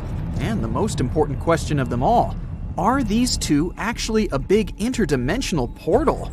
Let's find out. A black hole is a creepy space object with an incredibly strong attractive force. Its gravitation is so great that even light cannot escape from it. That's why it seems black to us. They appear when stars at least 3 times bigger than our sun completely burn out. Turning old, such a star begins to shed layers of gas and decrease in size. Its core shrinks and shrinks until it turns into a small ball with huge pressure inside. And when it can't withstand this pressure anymore, it goes boom, collapsing on itself and becoming a black hole. And yeah, we still have a lot to learn about these guys, but at least we have some rough idea about them. But what about white holes? Why do we hear about them so rarely? And why don't we know anything about them? White holes are theoretical space objects that are basically the opposites of black holes. If black holes eat everything they see, then white holes, on the contrary, don't let anything enter them. By the way, white holes is just a name. To us, they wouldn't actually look white. Imagine traveling in a spaceship. Suddenly, you see something that looks like a typical black hole. It's surrounded by a bright, rotating, massive ring of space dust and gas. But if you continue to watch, you'll see something unusual. This hole will spit out some matter from its center. Something like this is impossible with black holes. Only at this moment will you realize that this is a white hole, because visually, they have no difference. Both of these space phenomena have the so-called event horizon, which is something like a boundary. For a black hole, this boundary becomes the point of no return. If you cross it, there's no way back for you. But for a white hole, it's more like an invisible wall you can't get through. It's like an exclusive club for no one. Here's something interesting to think about. Once, a white hole got a huge amount of material from somewhere, somehow. But then, it stopped absorbing this material and started spitting it out. So that means that it spits out remnants of the past. But what exactly is this past? Can a white hole spit out something that once existed and has long disappeared? Can these things somehow affect our world? This thought may be a little worrying, but you can relax. The thing is, we haven't discovered even a single white hole yet. It may be because we have very little actual knowledge about space. In the 20th century, Albert Einstein and his general theory of relativity hit physics like a tsunami. He discovered something incredible, that gravity, as an invisible almighty force, is able to bend space and time. This discovery was a real breakthrough. That's when scientists first suggested the existence of black holes. But it took them more than 40 years to understand these space objects, or even prove their existence. Only recently did we receive the first photo of a black hole located in the center of the galaxy M87. You might remember that one. Many people laughed at the fact that it was too blurry, but we really should give scientists more credit. This photo was obtained through international collaboration of space stations and 8 ground-based telescopes. So basically, we needed a huge amount of effort and resources to get even small proof of the existence of black holes. No wonder we still haven't discovered their twins. But on the other hand, many scientists now think that white holes may not even exist. For a long time, they were a logical conclusion of the theory of relativity. If black holes exist, why shouldn't white holes appear in the universe? But recently, scientists have begun to question if white holes are even possible. We know how black holes are born, but for a white hole to appear, this whole process needs to be reversed, which doesn't make a lot of sense. We can take an egg and turn it into an omelet, but how do we turn an omelet back into a whole egg? That's not only about food. At first, everything in the universe has some clear, definite shape, and then, over time, it becomes more and more chaotic. This is one of the universe's statistical laws. Moreover, it seems like white holes wouldn't be able to exist for a long time. They would throw a lot of their mass and material into space. All this would gather and gather around them, until, eventually, a white hole would collapse and form another black hole. What a weird cycle. But this is what this process looks like if you use common sense. But we all know that the universe is way too cool for our small, simple brains. There are so many things in it that don't make any sense, but they still exist. Some physicists are trying to bring white holes back from scientific oblivion. Their main argument begins with the question, what happens with things that enter a black hole? They can't just disappear into nowhere. According to physics, no matter in the universe can simply turn into nothing. It never disappears. It just changes. So what happens inside a black hole? What happens to a black hole itself when its lifespan expires? And how is a white hole born? As you've probably guessed, these questions may all have one answer. The two holes must be interconnected, and they may even be some sort of portal. For this to be true, we need to violate the equations of general relativity. And we know that Einstein's theory has been considered inviolable for years. But here's a fun fact. We did finally challenge it in 2022. 3 scientists got the Nobel Prize for proving that Einstein wasn't right about many things, and the universe is way more complicated than we thought. In other words, white holes can really exist. They may be kind of crazy and incomprehensible to us, but their existence is still possible. If they did, how would they work? Well, we have a few ideas. For example, some suggest that a white hole could be a child of a black hole. Over time, a black hole could grow old and become very small. Then, the processes taking place in it would cease to obey common sense. Pure quantum randomness would come into play. Yada yada, particles create some madness and chaos, and boom! A black hole turns into a white hole. Such a white hole would be the size of a tiny particle and weigh about as much as a strand of human hair. It wouldn't have the incredible gravitational mass of its ancestor, but it would have its insides. In other words, this white hole would store everything that the black hole swallowed in its previous life, and sooner or later, it would start spitting this information out. If this theory is true, then one day, white holes may begin to dominate our entire universe. This could happen when all the stars burn out and all the black holes dry up. But that's in the most distant future you can imagine. We're talking about trillions of years in the future here. The universe may not even survive for so long. There's also another option. Maybe our entire universe is the creation of a white hole. Some physicists say that the Big Bang looks suspiciously like the potential behavior of a white hole. Both of them are very similar mathematically, and who knows, maybe they're right. In any case, there are tons of things in our universe we have no idea about, and maybe one day we'll discover the secret of these twins. Let's just hope that they'll turn out to be some cool interdimensional portals.